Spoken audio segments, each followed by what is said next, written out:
Assalamualaikum warahmatullahi wabarakatuh. A'udzu billahi minasyaitonir rajim. Bismillahirrahmanirrahim. Alhamdulillahil qail walladzina sabaru ibtigha'a wajhi rabbihim wa aqamus shalah wa anfaqu mimma razaqnahum sirran wa alaniyatan wa yadra'una bil hasanati as-sayyi'ata ulaika lahum uqbad dar. Asyhadu an la ilaha illallah wahdahu la syarika lah. Asyhadu anna Muhammadan abduhu wa rasuluh. Allahumma shalli ala sayyidina Muhammadin nuril anwar wa ala alihi al-azhar wa asbil akhyar. Sallim tasliman katsira. Allahumma nawwir qulubana binuri hidayatika kama nawwarta al-ardha binuri syamsika abadan abada birahmatika ya arhamar rahimin. Tuan-tuan dan puan-puan yang dirahmati Allah sekalian, insyaallah masa yang ada pada kita saya akan gunakan untuk menjelaskan sebahagian daripada maksud as-salatul qa'imah. Jadi saya bacakan satu ayat daripada surah Ra'd. Ada menyebutkan wa aqamus shalah walladzina sabaru ibtigha'a wajhi rabbihim wa aqamus shalah. Ini sifat golongan ulul albab, satu golongan yang dianggap berjaya menjadi hamba Allah. Bila mereka beribadat, ibadat mereka menjadi sebaik-baik ibadat. Antara ibadat tentulah solat. Mereka disebut oleh Allah wa aqamus shalah. Mereka dapat mendirikan solat. Jadi apakah ciri-ciri as-salatul qa'imah, solat yang didirikan itu?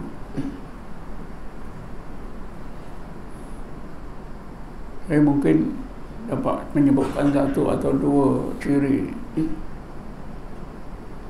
Antara ciri as-salatul qa'imah, solat yang didirikan, atau dengan lain kata solat yang khusyuk. Ciri yang pertama ialah apa yang disebut oleh Ibnu Athaillah dalam kitab Hikam, as-salatu istiftahun li babil ghuyub.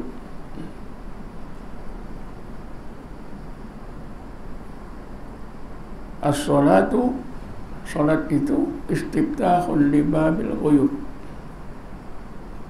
Istiftah itu artinya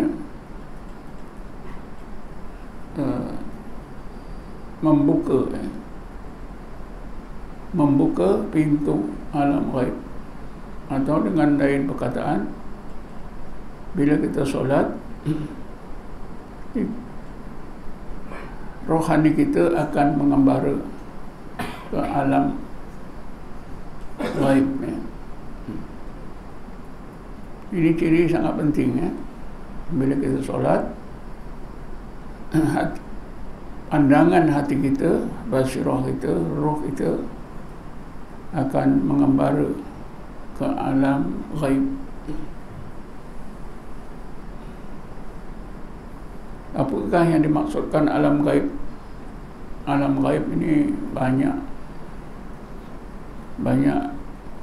bidangnya,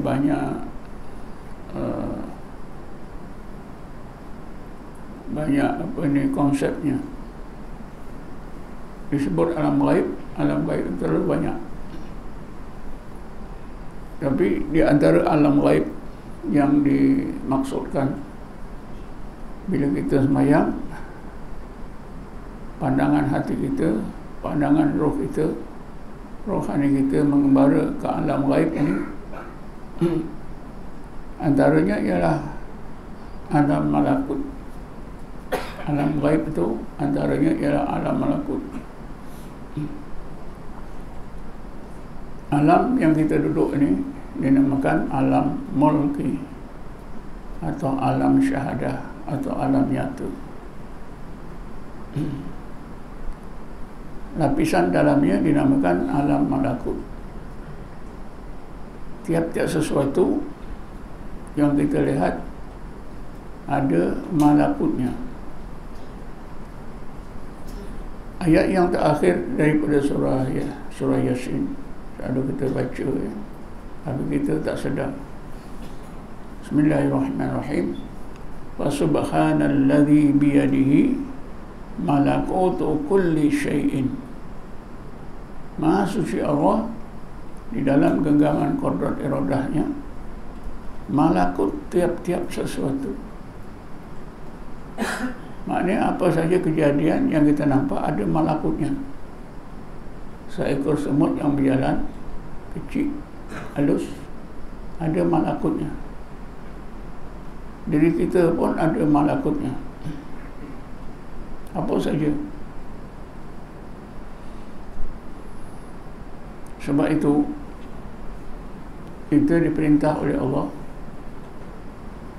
untuk menggunakan alam mulki, alam zahir ini dan alam malakut untuk mengenalnya.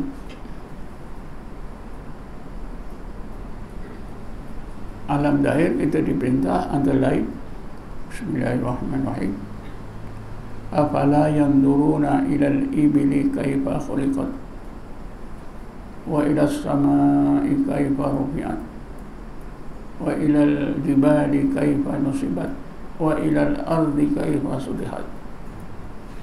Ini Allah perintah kita supaya menggunakan kejadian yang kita nampak dengan mata kepala, boleh kita rasa dengan panca indera untuk mengenal Allah.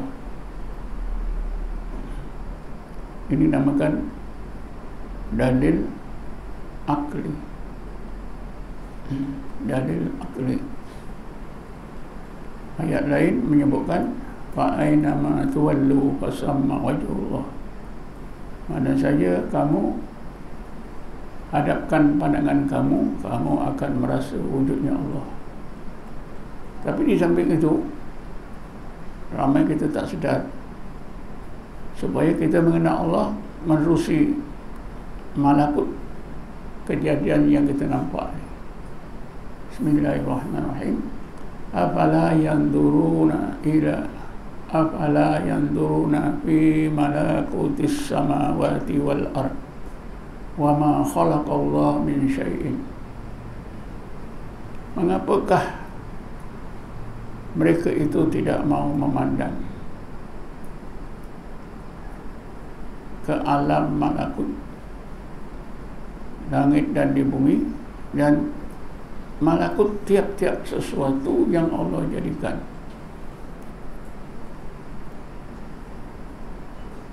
Kita memandang kejadian yang zahir dengan mata kepala, kita dah lakukannya. Tapi memandang alam malakut yang batin itu jarang kita lakukan.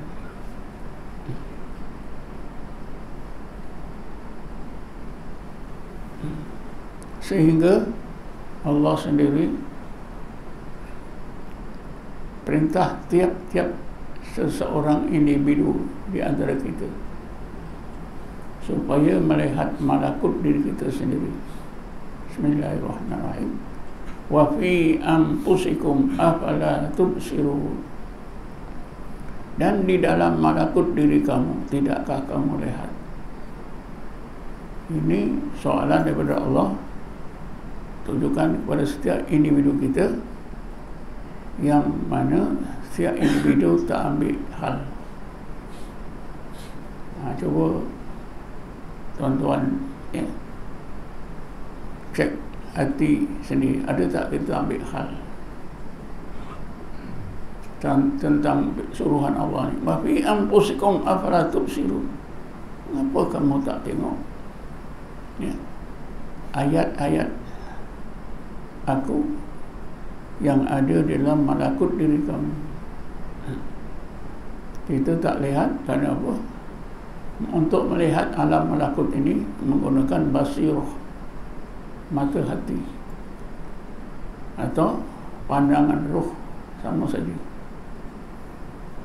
Kalau dengan pandangan mata tak boleh. Jadi tuan-tuan, solat itu kata Ibn Athaillah salah satu ciri penting yang membolehkan kita mencapai as-salatul qa'imah, solat yang didirikan, ialah ketika kita solat itu pandangan hati kita atau pandangan roh kita mengembara ke alam malakut, atau sekurang-kurangnya dia hati kita atau roh kita itu mengimbau balik pengalaman yang telah dikurniakan oleh Allah ketika mereka mengingati Allah Subhanahu wa taala, ketika Allah yang limpahkan rahsia-rahsia di alam malakut pada satu ketika dalam hidupnya. Jadi as-salatu istiftahun li babil ghuyub. Salat itu adalah membuka pintu alam gaib, antaranya alam malakut. Ketika solat, ya, pandangan hati kita, pandangan roh kita mengembara ke alam malakut. Tapi kebanyakan kita bila solat, dia pandangan hatinya, fikirannya keluar daripada tempat solat, masjid ke surau, pergi ke mana-mana. Tonton lebih tahulah, ya. Yang mungkin pergi kedai pun ada, pergi pasar raya pun ada, nampak benda-benda tu, ya. Jadi macam mana solat kita nak dapat solatul qa'imah?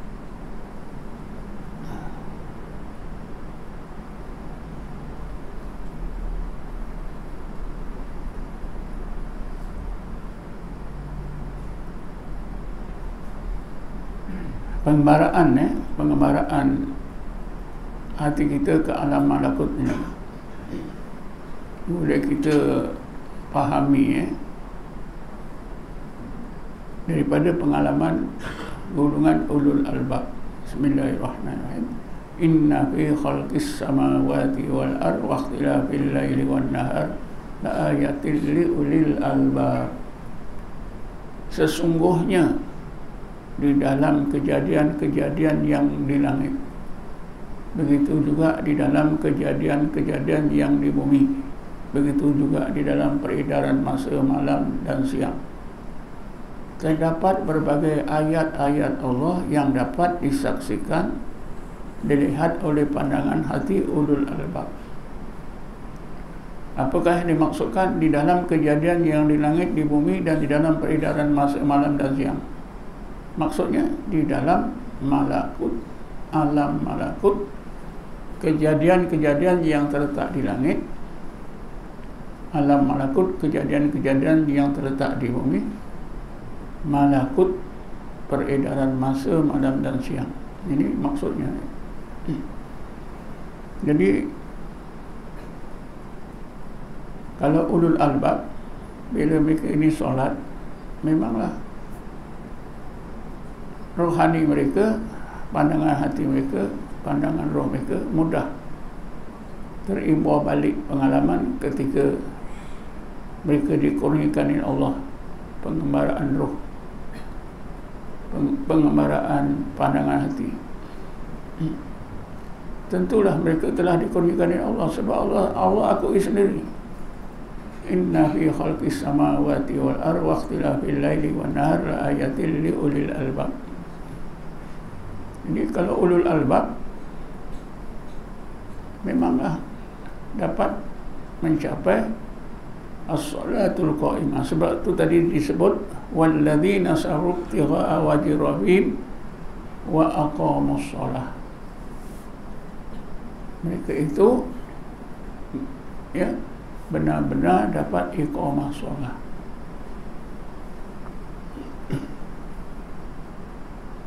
Jadi itulah di antara ciri yang pertama yang membina khusyuk. Saya selalu dah sebut masa saya belajar sekolah agama di Johor. Negeri Johor ni satu-satu negeri yang mempunyai sekolah agama yang sistematik dari 1 sampai darjah 6. Lepas darjah 6 ada darjah khas. Bila darjah khas lulus layak jadi guru agama. Ketika saya belajar di sekolah agama dulu, memanglah tapi masa itu murid-murid bukan macam sekarang. Kerana masa itu saya sekolah, masuk sekolah tahun tak salah 49 Saya umur dah 10 tahun. Abang saya sudah 15 tahun, adik saya 8 tahun 3. Itu pun sekolah bukan sekolah macam pondok, kerana sekolah dibakar oleh komunis. Jadi pada masa itu, kalau dah darjah 1 ke darjah 2, murid-murid yang umur 18-20 pun ada. Tak heran sebab bertahun-tahun tak ada sekolah. Sekolah dibakar. Memang terbiar. Masa itu penjajahan. Jadi bila dalam kelas agama ada murid-murid yang besar yang turun 18-20, tanyalah guru macam mana di Johor dia tak panggil ustaz, macam mana cikgu nak khusyuk dan sembahyang. Cikgu pun bagi tahu, kamu jangan toleh kanan toleh kiri, tengok tempat sujud, ingatkan makna-makna bacaan. Kita buatlah macam tu. Tapi rupanya tuan-tuan, itu memanglah boleh, tapi bukan bagi peringkat macam kita ini. Peringkat itu sepatutnya sudah kita lalui, patutnya kita tinggalkan.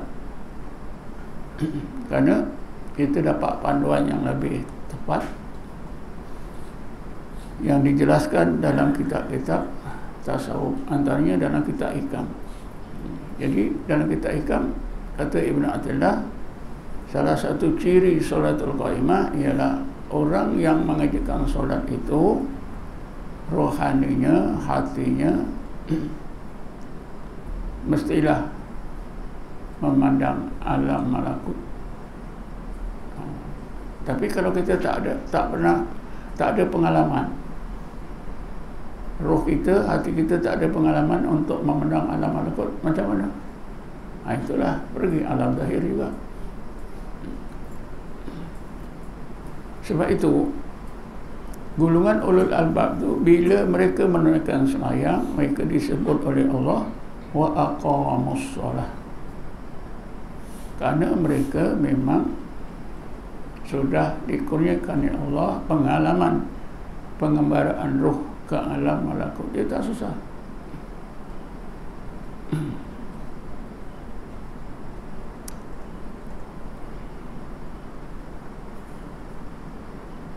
Tuan-tuan dan puan sekalian, tapi ada kaedah yang boleh kita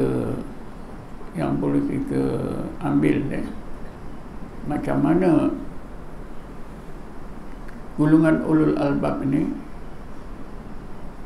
berjaya dikurniakan oleh Allah pengembaraan roh ke alam malakut. Kalau kita susah nak terima pengembaraan roh di alam malakut, pengembaraan pandangan roh boleh juga, kerana pandangan roh ni tuan-tuan tajam dan tembus. Tapi kalau hijab yang menghijab roh kita ini diangkat oleh Allah, Bismillahirrahmanirrahim, fakashafna anka ghita'aka fabasarukal yawma hadid. Maka kami kasyafkan berbagai ghita', berbagai hijab, berbagai dinding yang mendinding, menghijab pandangan hati kamu, roh kamu. Maka ketika itu pandangan hati kamu sangat tajam dan tembus, dapat melihat apa yang sebelum dikasyafkan oleh Allah tak dapat dilihat. Di golongan ulul albab memang sudah dikurniakan oleh Allah, dikasyafkan hijab yang melindungi pandangan hati. Nah, sebab itu kalau mereka solat, mudahlah mereka melakukan pandangan hati mereka tumpukan kepada alam malakut. Tapi ada asasnya tuan-tuan yang boleh kita dapati dalam Quran. Apakah asas yang digunakan oleh golongan ulul albab ini untuk membolehkan mereka menerima kurniaan Allah, dibuka berbagai hijab basirah atau pandang hati, lalu pandang hati mereka ini melihat rahsia-rahsia Allah di alam malakut.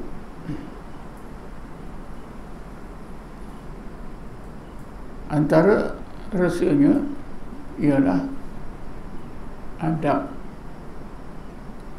adab yang memang dijaga oleh golongan ulul albab. Dan adab ini pun orang-orang sufi menegaskan kita juga sepatutnya menjaga adab ini, iaitu adab kita dalam hubungan diri kita dengan Allah Subhanahu wa ta'ala dan rahsia-rahsia Allah. Adab ini terkandung dalam firman Allah yang ringkas, tapi kita tak faham. Allah Subhanahu wa ta'ala berfirman, Bismillahirrahmanirrahim, wad'uhu khawfan wa tam'a. Kita rata-rata kalau mau melihat apa makna wad'uhu khawfan wa tam'a, kita buka Quran terjemahan. Sedangkan terjemahan Quran terjemahan dalam bahasa kita itu banyak tidak menepati maksudnya. Keterangan yang sebenar, tafsiran sebenar kita boleh temui dalam kitab-kitab tasawuf. Wad'uhu khawfan wa tam'a. Ini sangat penting ya. Sehingga orang tahajud malam, tuan-tuan, yang Allah highlightkan amalan orang tahajud malam ni ialah yad'una rabbahum khawfan wa tam'a. Bismillahirrahmanirrahim. Tatajafa junubuhum 'anil madaji'i yad'una rabbahum khawfan wa tam'a. Nah, cuba kita fikir, tuan-tuan, bila Allah dah sebut macam ini, tentulah perkara ini sangat penting. Dalam ilmu tasawuf, ayat inilah yang digunakan sebagai satu dalil bahawa adab seseorang mukmin, adab dalam batin seseorang mukmin, adab dalam batin, dalam hati lah, terhadap Allah ialah ingat namanya, ingat wujudnya, ingat jalal dan jamalnya, uluhiyah dan rububiyahnya. Wad'uhu khawfan wa tam'a. Kalau dalam bentuk amalan yang nyata, kita sebut Allah, Allah, Allah, itu wad'uhu. Tapi kita yang belajar zikir, dia tahu bila sebut Allah, dengan sendirinya wajib mengingatkan wujud Allah. La mawjudah illallah. Allah dengan sendiri mesti ingatkan wujudnya, supaya hati kita ini khaufan, kita mesti ingatkan sifat keagungannya. Sifat keagungannya ini akan tercapai bila kita bila kita lemparkan ingatan kita kepada bagaimana kehebatan kejadian alam semesta. Kejadian alam semesta ini sebenarnya fenomena keagungannya. Bila kita ingat kehebatan alam semesta, dengan sendirinya hati kita takut kepada Allah. Itulah yang dinamakan Allah Maha Besar, Allah Maha Agung. Kerana kebesaran, keagungan, kehebatan Allah sebagai Tuhan itu fenomenanya dapat kita lihat dengan jelas dengan melihat alam semesta yang begini besar, yang begini luas. Wa tam'a, khaufan, itu memandang fenomena keagungannya. Wa tam'a, memandang fenomena kesempurnaannya. Seluruh alam semesta ini sempurna.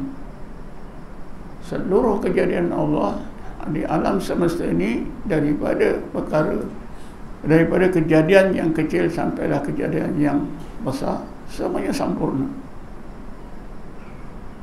Daripada seekor hama misalnya, bakteria misalnya, virus misalnya, semut misalnya, sampailah kejadian alam, semuanya sempurna. Jadi itulah orang-orang sufi menetapkan adab dalam hati seseorang mukmin yang sebenar kepada Allah. Ingat 4 perkara. Pertama, namanya Allah. Kita tak usah peduli lah. Ada orang kata sebut Allah tak ada faedah. Mana siapa tuan-tuan sebut Allah tak ada faedah? Tentulah Allah murka. Allah berfirman dalam Quran, innani anallah, sesungguhnya aku ni Allah. Tiba-tiba muncul manusia, tuan-tuan, siapa menyebut Allah saja tak ada apa-apa faedah. Jadi yang pertama, ingat namanya. Yang kedua, mesti ingat wujudnya. Guru saya kata, kalau kita ingat Allah, nama Allah ingat, wujudnya tak ingat, ini kata guru saya, sepertilah juga kita bercakap dengan seorang, tapi pandangan kita toleh ke lain. Macam mana kita tuan-tuan, kalau ada hamba Allah bercakap dengan kita, ya benar, tapi pandangan mata dia ke lain, ke atas, ke kiri, ke kanan, macam budak-budak lah. Jadi bila ingat namanya Allah, ingat wujudnya Allah, diikuti dengan sifat keagungannya. Kerana seluruh alam semesta ini fenomena keagungannya, diikuti dengan sifat rububiyahnya, sifat kesempurnaannya. Kerana seluruh kejadian di alam semesta ini semuanya sempurna, tak ada yang tak sempurna. Itulah menimbulkan khaufan wa tam'a. Jadi ini jadi adab ni. Kalau tuan-tuan baca dalam kitab-kitab tasawuf, tuan-tuan akan menemui jawapan apakah adab yang sangat penting di dalam hati, dalam rohani seseorang mukmin terhadap Allah. Maka jawapannya, ingat namanya, ingat wujudnya, ingat jalal dan jamalnya, keagungan dan kesempurnaan sebagai Allah, sehingga hati kita jadi khaufan wa tama'an. Jadi kalau kita dah selalu begitu tuan-tuan, dalam solat senang. Jadi bila kita sebut dalam doa iftitah Allahu Akbar, dengan sendiri mengembara lah. Pandangan hati kita dah nampak alam setengah keagungan Allah itu tergambar dalam seluruh alam semesta. Allahu Akbar kabira. Bila Allah saja, ingat wujudnya. Allahu Akbar kabira walhamdulillahi katsira Alhamdulillah katsira ni rububiyah dia, kesempurnaan dia. Jadi itulah tuan-tuannya, sembahyang yang khusyuk ciri yang pertama, ketika orang tersebut solat,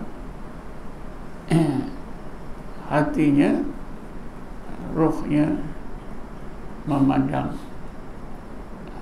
rahsia-rahsia Allah, terutama di alam malakut. Itu alam lapisan dalaman alam nyata ini.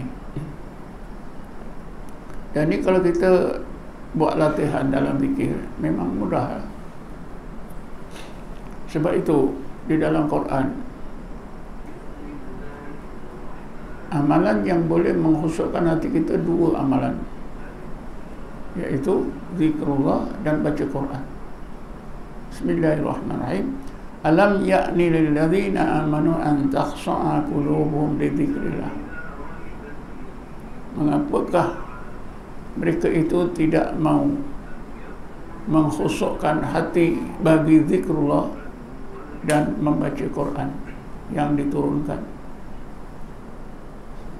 Ini cukup jelas ya. Khusyuk hati itu dihubungkan dengan zikrullah dan membaca Quran. Tapi saya dah selalu sebut ya, ada orang silap, aku lebih baik baca Quran, karena Quran tu dah tentu, zikir ni belum tentu lagi. Sebenarnya kedua-duanya diperintah, zikir diperintah, baca Quran diperintah. Siapa rajin baca Quran mesti zikir, siapa rajin berzikir mesti baca Quran. Itu gandingan. Dan Rasulullah sentiasa mengingatkan para sahabat dua perkara ini, jangan dipisah. Ya Ali, alaika bizikrillah wa tilawati kitabi. Wahai Ali, wajib atasmu berzikrullah dan membaca kitabnya Al-Quran. Tuan-tuan dan puan-puan sekalian, jadi pengalaman orang yang sembahyang khusyuk,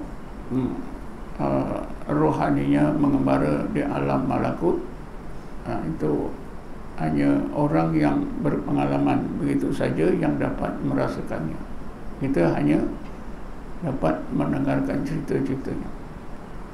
Tapi kita boleh tengoklah dalam solat Nabi misalnya, Nabi bila solat memang betul ya, sentiasa ingat Allah, muraqabah terhadap Allah Subhanahu wa ta'ala. Dan bagi orang yang belajar zikir memang mudahlah, kerana zikir itu gandingannya muraqabah ya. Katalah zikir Allah, itu zikirnya, muraqabahnya ingat wujudnya, ingat jalal, ingat jamalnya, itu muraqabah.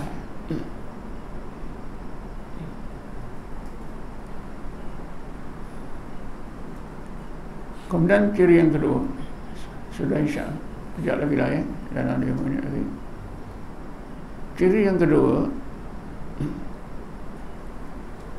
as-salatu mahallul munajat.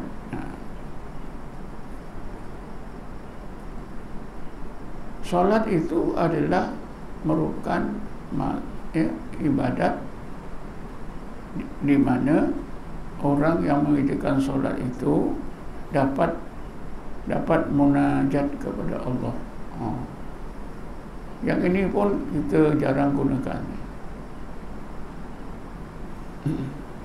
Munajat itu ialah kita berdoa, kita terasa Allah itu sangat hampir, Allah itu beserta dengan diri kita, sebagaimana yang Allah sebut dalam Quran, wa huwa ma'akum aina ma kuntum. Allah itu beserta kamu di mana-mana kamu berada. Ya, Rasulullah mengingatkan Abu Bakar yang takut dalam gua Sur, la tahzan innallaha ma'ana. Wahai Abu Bakar, jangan kau takut, jangan kau bimbang, jangan gelabah. Innallaha ma'ana, sesungguhnya Allah beserta kita. Jadi siapa yang sentiasa munajat, atau bermunajat kepada Allah ketika sembahyang, itu juga satu ciri yang lain yang menunjukkan sembahyang itu akan menjadi as-salatul qa'imah, sembahyang yang didirikan. Macam-macam kita boleh munajat. Munajat ni kadang-kadang dimaknakan dengan berbual, mukalamah, berbual dengan Allah. Tapi yang senang dipaham ialah apa itu, lintasan-lintasan hati kita dalam memohon sesuatu kepada Allah Subhanahu wa ta'ala tanpa ada suara di dalam hati saja. Misalnya ketika kita rukuk, kan kita sebut subhana rabbiyal azimi wa bihamdi. Mungkin kita minta terlintasan dalam hati, ya Allah, sampurnakan sifat kehambaan dan ketakwaan zahir batinku kepadamu. Terlintas. Itulah, itu dinamakan munajat. Ataupun kita minta kepada Allah apa-apa saja kebaikan, ataupun kita minta kepada Allah supaya jauhkan keburukan atau apa saja. Senangnya munajat itu doa, tapi doa dalam bentuk lintasan dalam hati, di mana kita merasa Allah itu beserta diri kita. Tapi kita nak faham maksud wa huwa ma'akum aina ma kuntum, ya, supaya jangan jadi kita orang yang menyekutukan Allah. Ini perlukan kepada satu penerangan yang lain, ya. Macam mana Allah serta kita, wa huwa ma'akum aina ma kuntum. Ayat ini tuan-tuan menjadi masalah besar bagi ulama di Azhar, ulama yang mengajar Azhar University, mendapati ayat ini jadi masalah akidah. Karena itulah mendorongkan mereka berkumpul buat satu seminar pun tak putus. Saya baca fakta ini di dalam kitab Jawaqid wal Jawahir karangan Syekh Abdul Wahab Sya'rani yang meninggal dunia tahun 974 Hijrah. Seminar itu hebat juga lah. Akhirnya tak ada keputusan, karena keputusan itu ada dua pandangan. Pandangan pertama, yang berserta dengan kita hanyalah sifat-sifat Allah saja, tidak zatnya. Pandangan yang kedua, kalaulah kamu dah katakan yang berserta dengan kita sifat-sifat Allah bukan zatnya, dengan sendirinya yang berserta dengan kita ialah sifat dan zat. Sebab dalam akidah Ahlussunnah wal Jamaah, as-sifatu ainuz zat. Sifat itulah zat. Tuan-tuan faham tak? As-sifatu ainuz zat. Ini sangat penting, ya, untuk lawan pahaman Wahabi. Kan Wahabi kata Allah ada tangan untuk berkuasa, Allah ada mata untuk melihat, ya. Sebenarnya sifat melihat, sifat basar itu, zat Allah itu yang melihat, bukan Allah bermata. Zat Allah itu sendiri melihat, zat Allah itu yang berkuasa. Zat Allah itulah yang menjadikan, ya. Ini tidak, Allah bantu apa? Nabi Allah membuat kapal dengan tangan dia. Allah berkaki, Allah bertangan, Allah bermata. Ini kita boleh tolak. Sifat-sifat Allah itu, zat Allah itulah sifatnya. Yang melihat itulah zatnya, yang mendengar itulah zatnya, yang berkuasa itulah zatnya.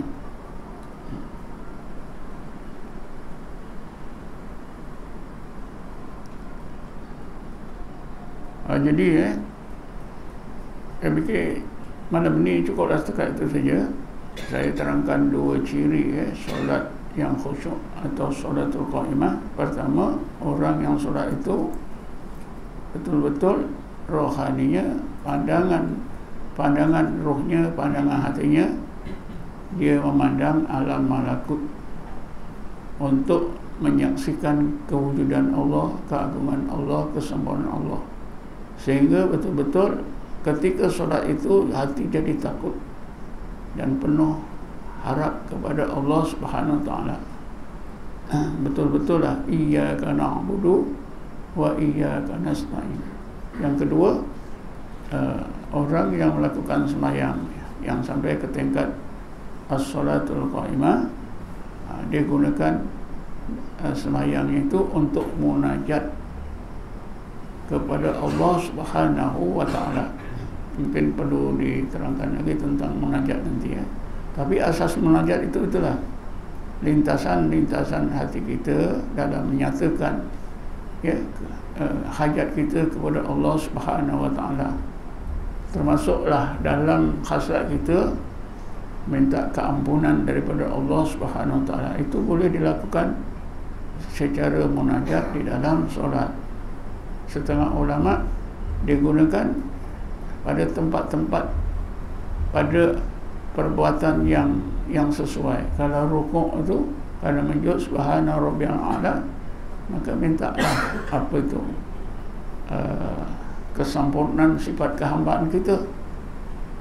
Kalau sami Allahu liman hamidah itu, kerana kita lebih mandang kepada rububiyahnya, mintalah apa-apa yang sesuai. Jadi sedikit dekat ini sajalah untuk malam ni. Wallahu a'lam. Assalamualaikum warahmatullahi taala wabarakatuh. A'udzubillahi minasyaitonir rajim. Bismillahirrahmanirrahim. Wassalatu wassalamu ala asyrafil anbiya'i wal mursalin sayyidina Muhammadin wa ala alihi wa sahbihi ajma'in. Allahumma ighfir lana warhamna, Allahumma ighfir lana warhamna, Allahumma ighfir lana warhamna. ولآبائنا ولأمهاتنا لإخواننا لأخواتنا ولمعلمنا لمشايخنا ولجميع المسلمين والمسلمات والمؤمنين والمؤمنات برحمتك يا أرحم الراحمين. ربنا آتنا في الدنيا حسنة وفي الآخرة حسنة وقنا عذاب النار. ربنا آتنا من لدنك رحمة وهب من أمرنا رشدا. وصلى الله على سيدنا محمد النبي الأمي وعلى آله وصحبه وسلم. والحمد لله رب العالمين. تقبل الله منكم.